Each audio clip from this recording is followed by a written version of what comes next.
In this tutorial we're going to look at the Heinkel 111 H-16. Starting off on the left and behind the seat, that's our aileron trim. See there, moving it left and then back to the right to center.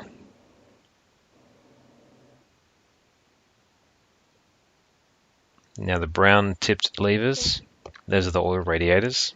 Those move in increments, so you need to open and close them in stages. The large handle there is a landing gear control. Now the knobs with the yellow, those are your throttles. The ones next to them, they control your RPM. And there's the supercharger controls. Sliding in, we can see over there, those are the propeller feather controls.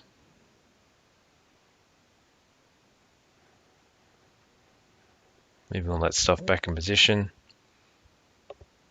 And looking to the left, there's our flap control.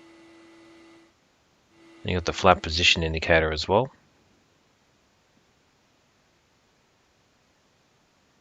Now up on the left side, we've got our light controls.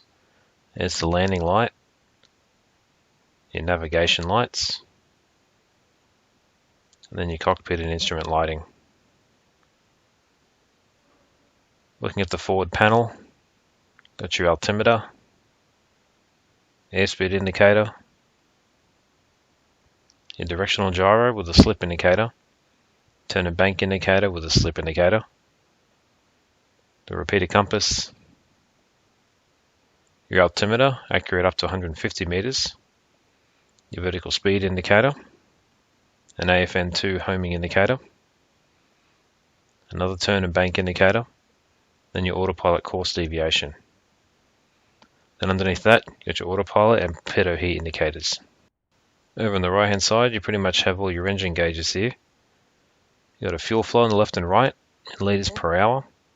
Then you've got your fuel pressure and oil pressure gauge, your oil temperature gauge, a water temperature gauge, and then down the middle we've got tachometers and manifold pressure, which will show both engines on it.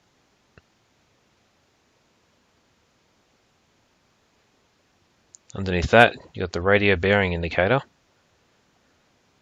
Now as we come back to our own position in the seat, look to the right of it. We've got a wheel here on the right, which is red. This is your elevator trim. And looking behind that, these green knobs, they control the water radiators.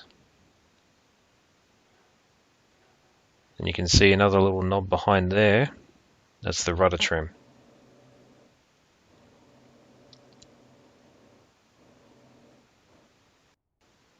Now coming up above us, we've got two fuel gauges and an ambient air temperature gauge.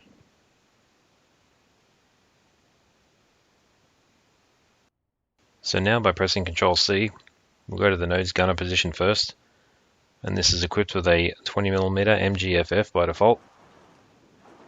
You press T to pick up the weapon, Shift T goes over the iron sight, we use the mouse to aim, and left mouse button will fire. So Ctrl C will take us to the next position, which is the top gunner. This has got a 13mm MG131. Now I'm unable to get into the belly gunner on the ground without seeing just the external of the airplane.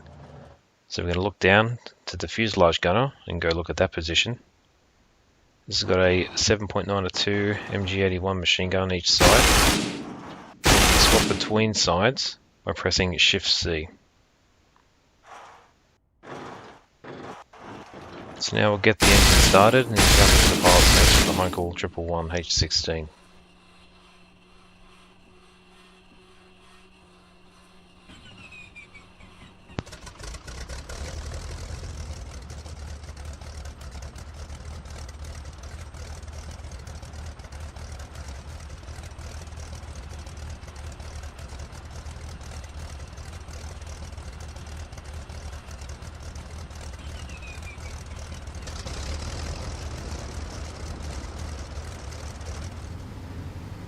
To get ready to take off on the Heinkel 111, you can ensure your oil radiator is open, your RPM is set to maximum, your flaps are at 15 degrees, the water radiator is open, Then we'll rotate at 170 kilometers per hour. And once we're above 100 meters, we're going to set our climb power. And we'll retract our flaps before 200, and then we'll climb at 200 up to 4,000 meters.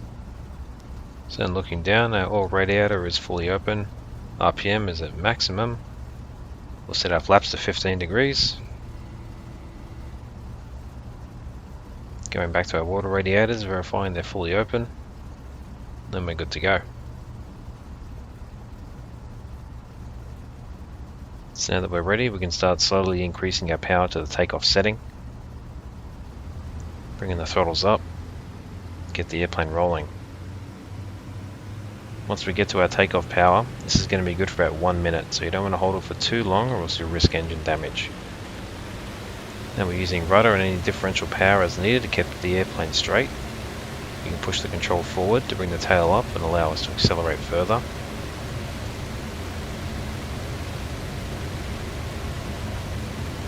It's a pretty big heavy burst, so it's going to take a while to get to your rotation speed. So keep rolling on down the runway, adjusting our pitch to keep the level attitude. Then once we hit 170 kilometers per hour, we'll rotate. You'll get the positive rate of climb and bring the landing gear up. We're going to maintain our initial climb at this takeoff power. Our goal is to get above at least 100 meters AGL, get ourselves situated so we can avoid terrain and other obstacles.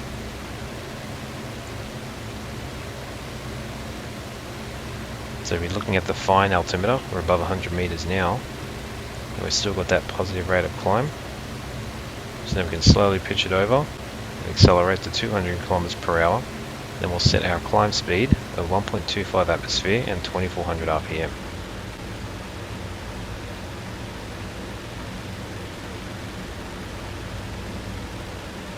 We're still maintaining our climb, getting up towards 200 k's an hour.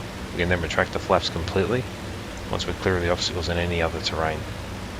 Now if you do happen to have some terrain in front of you, if you're going to do a turn, make sure it's a very small bank angle so you avoid losing a lot of lift. This way we can still continue our climb and avoid the terrain. So now that you're safely clear of the terrain, you can then continue your climb up to 4,000 meters if you like. Just bear in mind that that combat power setting is going to be good for about 30 minutes in the climb.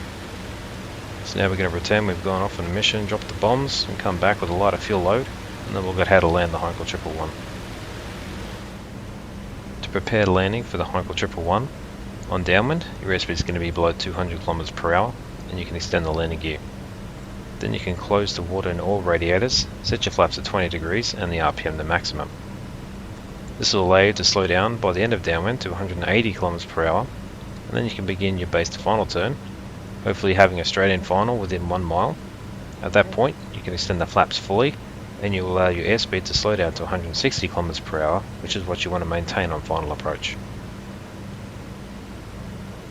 So now we've made our turn on downwind, getting our airspeed of about 200 kilometers per hour. We'll put the gear down. Then we can set our RPM to maximum, and we can adjust our oil and water radiators as needed.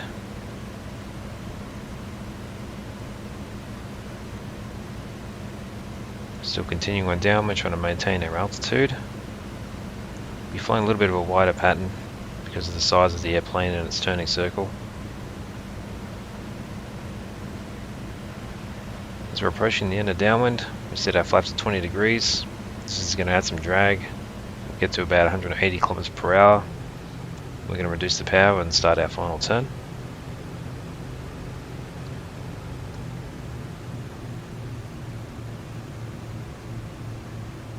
Make a nice gentle bank angles to avoid losing a lot of lift in the turn. Adjust our power accordingly to maintain our airspeed. Our aiming point is going to be around the beginning of the runway. Now our goal is to turn on a straight in final within about a mile. Then once we get that, we're going to set the flaps all the way out to full.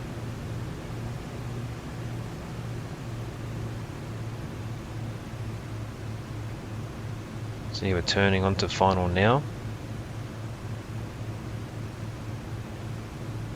Start getting it lined up. Send the flaps all the way out to full. It's going to make the plane want to pitch down. So you're going to have to add a little bit of back pressure to keep your aiming point constant. So we're aiming at the beginning of the runway. Keep flying towards it. Now we can begin rounding out and adjusting our power before cutting it to idle. Pitch up just a little bit more for a 3-point position, and then we touch down. You can hold full back pressure, start applying brakes and coming to a complete stop.